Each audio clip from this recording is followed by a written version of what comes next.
For me, school has provided many challenges for me to go through. First of all, I have this class that's really been having a big struggle on my Christian walk. It's called Humanities.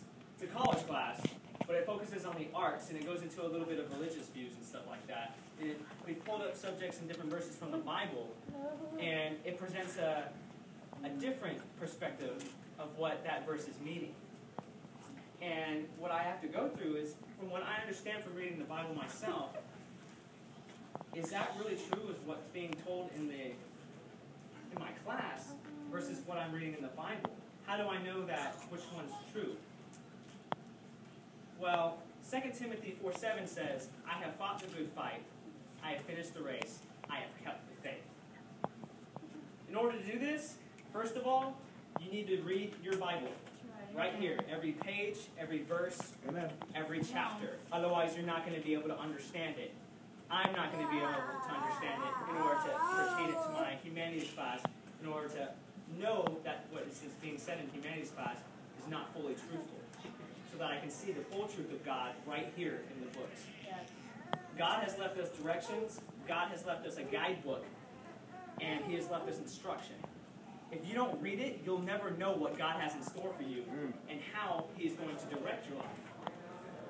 You'll never be able to pull apart each different piece. You'll never be able to go through each parable that Jesus described so you can understand the little lessons in order to understand the big concept.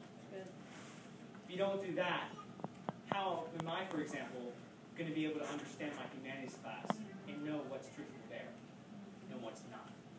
Second of all, you need to be able to pray to God. Okay, prayer. What the heck is that, do you ask? Talking to God. Your communication with Him is vital. All He wants to do as our Father is hear from us. No different than my Father standing right there videotaping me, wants to be able to guide me, to be able to nurture me, to help me, and to be there when I'm doing good at different times. That's good. He wants to talk to me, to cheer me on. Our Father in heaven wants to do the same exact thing for us. And if we don't communicate with Him, our relationship's going to falter with Him. No different than my relationship with my dad would. Therefore, third most important thing you need to be able to focus on is you need to be able to do God's work. Do God's work. What could that mean? Well, that's taking everything you learned and applying it to your community. Yeah, that's good. Applying it to outreaches, one way you can get out into your community. Applying it to the strangers that are out there. Okay, well, why would you stop there with strangers when you have your own neighbors next to you that don't know the gospel that you're serving right beside them? We have to be able to apply it to everybody and to show everyone our lifestyle and what God truly has planned for us. If we can't do that ourselves, how are we going to see the truth and the proof of God and be able to apply that to all things like that? I won't be able to see that in my humanities class unless I do these things. What kind of things do you struggle with? Is it school like me? Is it maybe your social life? You're having trouble getting out into the atmosphere with everybody else?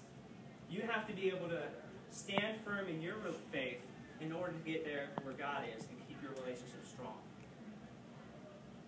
And I'm going to conclude with this.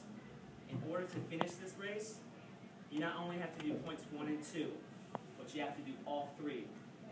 You can't do part of your instructions. You have to do all of them in order to reach your goal. That finish line will always be out of your sight unless you're willing to get there and take hold of it yourself. So I'm going to ask you this today. How willing are you to finish your challenge and to get to your finish line?